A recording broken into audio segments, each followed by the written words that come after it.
Hey guys, so I got a little bit of a late start today, but managed to get the door beefed up. Put my two studs on both sides, and then threw those couple sideways with the cripple stud on top. And then this is our next one. This is actually looking at it from the inside, but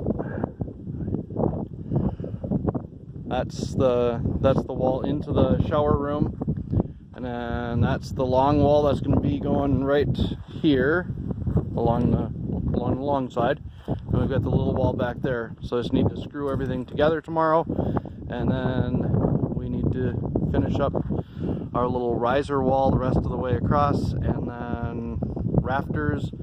Lisa's been pulling dirt in to do the floor, so got that going on. She's been pulling from a little hole. I tilled it up. It's amazing actually how light and fluffy the dirt ends up getting once we loosen it up a little. Just ran across it with a tiller once, and then it was like really easy to dig into. So yeah, so that's a day's work basically. Well, a day. We've only been out here for 4 hours total, so it's a couple hours. But anyway, all right, I'm gonna go play.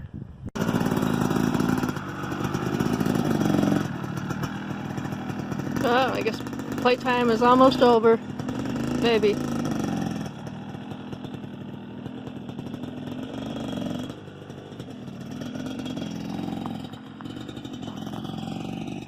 Wow. Back to the beautiful sunset. Wow. Been a nice day. Nice day, nice evening. Hopefully it won't get too cold overnight. Oh, and then I have this project, the continuation from yesterday.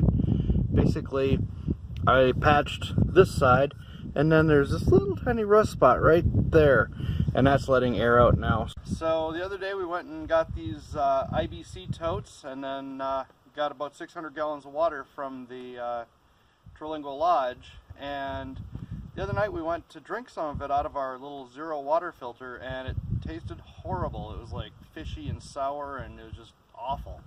And so I thought that this water was going bad in our tank or whatever.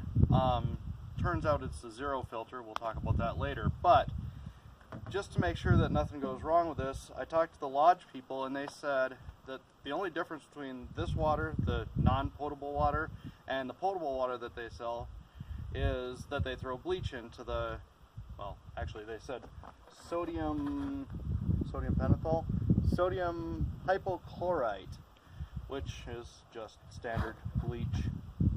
So I went searching out to figure out how much I was supposed to put into the water, and finally on the EPA's site I saw that it's a teaspoon for every 10 gallons. These are 300 gallons, so that'd be 30 teaspoons, which is about 10 tablespoons, a cup. So anyway, it's a little over a half a cup of bleach. So I figure I'm going to throw a half a cup of bleach into this tank and the tank over there, and then it says you're supposed to let it sit for at least 12 hours and preferably 24 hours sealed, so that the chlorine can act on it or whatever and kill off the pests and things that might be in it. And then after we take it out of this, we'll be running it through a carbon filter, which, well, takes away the chlorine and whatnot, and then we put it into our RV, and then we run it through another filter. So anyway, I guess I am going to go ahead and just pop the tops off these things.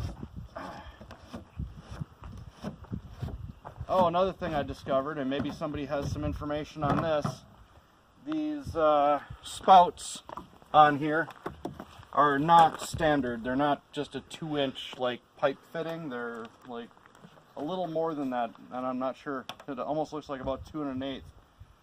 So I'm just going to take this bleach, and I've got just slightly over half a cup. We'll just dump it in there and then seal it up and forget about it for a day. Hopefully this is the right thing to do. It seems reasonable. I don't know if you have to agitate the water somehow. I don't know how I would go about that, because one of these tanks weighs, you know, 2,500 pounds or so. So, anyway, I think that'll be that. Eventually we'll have our rainwater catchment and whatnot, and then we'll probably do something different with that. I'm not sure. Might still just hit it with the bleach and anyway. Good, I'm gonna go do the other one.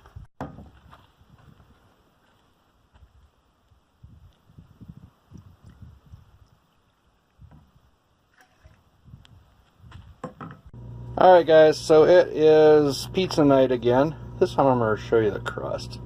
Got the crust, we got some sauce going on there.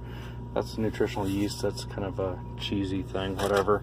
And then we got our pine nuts. I actually like the Walmart Kalamata olives better, plus they're already sliced, which is awesome. And then I just dumped the onions and peppers in there with the olive oil to get that together, because it makes them not dry out so much in the oven. And we have a freaking gas oven, which is awesome in here, so we're all set.